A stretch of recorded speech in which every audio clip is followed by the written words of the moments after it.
Good afternoon, good evening, good morning, KO AP European History students. I'm once again Jeff Sig, and I'd like to welcome you to yet another SIGcast that is taking us through our epic journey through modern European history. This episode introduces us to a really important topic and a theme that we will all need to remember throughout the rest of the year. And this theme is introduced in reaction to the ever-growing power of France under Louis XIV during the 17th and 18th centuries. Pretty much this is going to set the precedence that anytime one power or one nation state starts to become a little bit too influential or too powerful or too expansive or too large, other countries will join forces to try to stop the power and influence of that larger bully.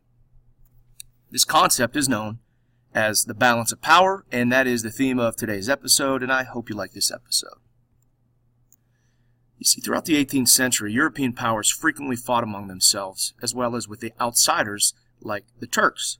Fighting often achieved very little in the end. Yet despite the modest gains during these conflicts in the 17th and 18th century, states often recognized a need to participate in these conflicts in order to earn a place at the table of diplomatic meetings held to terminate these wars. This was again a precedent that had been established at the Peace of Westphalia in 1648. Participating in these meetings was a symbol of power and prestige. War was an extension of a new form of diplomacy and was the premier game of the military aristocracy. In other words, it's the cool thing to do.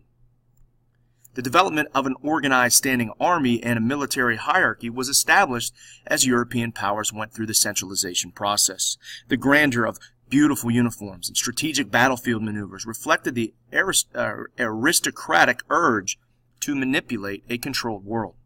The gung-ho, ready-to-fight subculture dominated by an officer class like the Junkers in Prussia viewed war as a game of strategy. Centralized state power made this possible. More efficient military machines could be collected and supplied, and the worst effects of the war could be lessened. Professional armies waged combat, supposedly avoiding civilian populations, unlike what went down in the 30 Years' War. But in spite of their well-orchestrated strategy and reluctance to train or lose trained soldiers, the aristocracy didn't conduct war in isolation. Wars did in fact take their toll, especially in the Low Countries, Germany and Austria. High taxation, pillage, and forced conscription impacted the lives beyond the confines of distant battle. Yet still, this gentlemanly perceived sport of war did avoid the catastrophic type of warfare that would emerge later with industrialization and the notion of total war like in World War I and World War II. Because of this, war, it was still kind of sexy. It was romantic. It was seen as a way to provide glory and personal exaltation. This perception will be challenged by the enlightened thinkers that we'll learn about shortly, who will point to the need for some rulers to avoid the senselessness. Economists, philosophes, will also support the attack that the enlightened philosophes drum up, because wealth, they felt, could be much more productive and much more expansive in a more harmonious world with peace. However, the 18th century aristocrat couldn't help but want to use the new military techniques that they were learning, or use the new innovations in strategic defense, like this Fort Pitt in Pittsburgh, strategic defense and fortifications. This will continue, not like in previous generations when religion was the number one cause for war, but because it's kind of the thing to do for the power of the expansive state.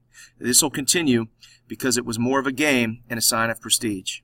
This will only end with a new vision of war that will be unleashed and created by the French Revolution and the Age of Napoleon. Now, balance of power. By the time Louis XIV centralized France after the 30 Years' War as an absolute state, thanks to Richelieu and Mazarin, France was the undisputed number one power in Europe, as Spain had been before. However, since the 30 Years' War, European states had generally agreed to a policy of balance of power as the diplomacy of the day. This meant allying against the truly dominant state. In this case, France's desire to expand physically and dynastically and geographically into other nations caused a great sense of alarm. This would arise two decisive times when Louis XIV attempted to conquer and expand the already powerful French state. In fact, it's going to happen more than two times. I'm just going to hold you accountable for two. And that's going to be in the 9 Years' War, and then also the Spanish Succession War, the War of Spanish Succession. In both cases, France and its allies lost to massive coalitions and alliances of essentially all major European power in hopes of limiting the expansive French power. One of Louis XIV's first attempts to expand the Kingdom of France came in 1688 when he invaded the Holy Roman Empire, then run by Austria, England, Scotland, and the Dutch Republic and Sweden will all unite against a shocked Louis XIV. Shocked because he didn't think that these powers had it in them or that they would contest him. So now he found himself facing most of Europe at once. It's important to note that previously, before this conflict erupted, Louis had fought two previous wars, the Franco-Dutch Wars, expanding at the expense of neighboring Netherlands. Remember, the Netherlands were only officially recognized as a result of the Peace of Westphalia in 1648, and at this point in history, they're very lucrative and rich, so it would have been advantageous for Louis to expand at their expense.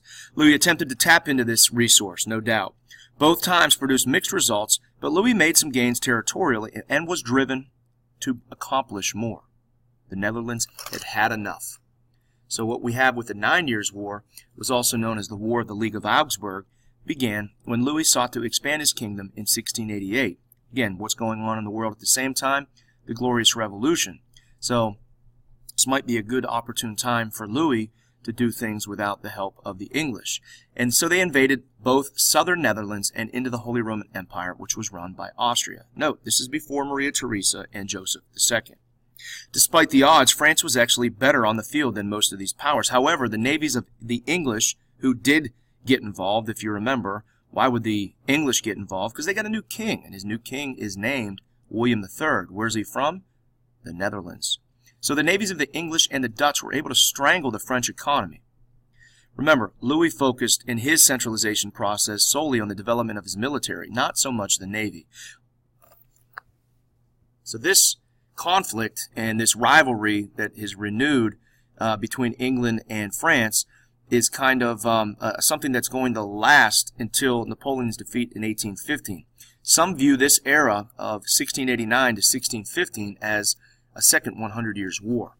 The result of this war was an essential stalemate, with France stuck and stranded in Europe. The alliance forces were also unable to invade France. So after 9 years of fighting, the two sides agreed to stop, and the Grand Alliance succeeded in preventing Louis XIV's France from growing in size and power, and the status quo was essentially preserved.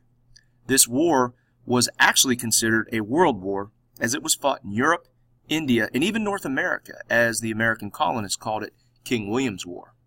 Next, we have the War of Spanish Succession, which was fought from 1702 to 1715.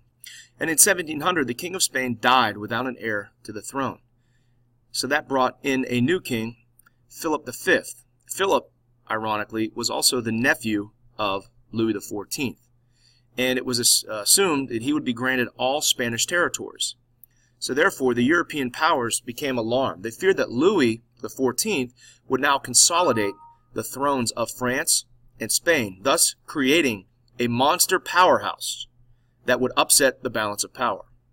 Really alarming to the other European nations that if he used his new relationship, further his economic advantage throughout Europe. So, and he was trying to do that. He was arranging exclusive trade benefits with Spain, which included the British and the Dutch. They wanted none of that. He was also negotiating a future union between the two massive empires. And it's the Pyrenees Mountains that separate Spain and France. And so people were worried that, basically he was going to remove the Pyrenees Mountains and that these two would become a mega country. When this information became public, England, Austria, also known as the Holy Roman Empire at this point, the Dutch Republic, Portugal, Savoy, and Brandenburg rose up in protest to this what they considered something that they couldn't let happen, and they formed another Grand Alliance. This fighting took place around the borders of France, and again, neither side could secure a major advantage. So in many ways, yet again, we have another stalemate, which is kind of what 18th century warfare was. A stalemate till the other side surrenders with stipulations, and a lot of times they let them surrender and go home. But after 13 years of draining resources, both sides agreed to call for peace, with France losing minor territories and canceling this future union with Spain. This war ended with something called the Treaty of Utrecht, U-T-R-E-C-H-T, and that was in 1713. It was the most important treaty between the Treaty of Westphalia and the Treaty of Paris in 1763. It maintained, by the way, the Treaty of Paris will end the 7 Years' War, and that's coming up next week. It maintained the balance of power in Europe, and it ended the expansionism of Louis XIV. Spanish possessions were partitioned, and Britain was the biggest winner. It gained something called the Asiento, A-S-I-E-N-T-O, which is basically the slave trade from Spain, and the right to send one English ship to trade in Spain's New World Empire. And it gained Spanish territories in Gibraltar, in Minorca. The Spanish Netherlands, also known as Belgium, was given to Austria, and so the Netherlands gained some land as a buffer zone against future French aggression.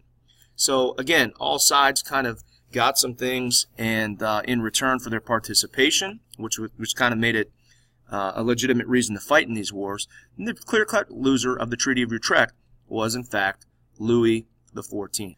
So in the end, this balance of power is a formidable force. Really bad stuff for Louis XIV. It cost him dearly. So the cost of Louis XIV's wars is that these wars destroyed the French economy due to the severe disruption of trade.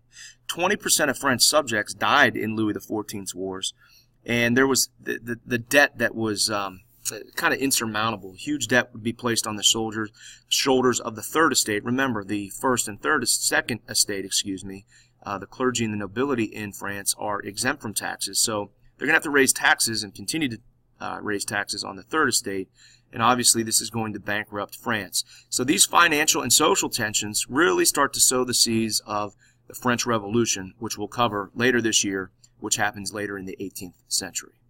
So hopefully that kind of gives you a pretty good indication of the impact of Louis XIV's wars on France and the rest of Europe, and the rising notion of this concept of balance of power, which really, if you think about it, continues to this day. Thanks for tuning in, and if you have any questions, feel free to email me at sig@kosd.org, or, obviously, ask me in class. Thanks, guys. Bye-bye.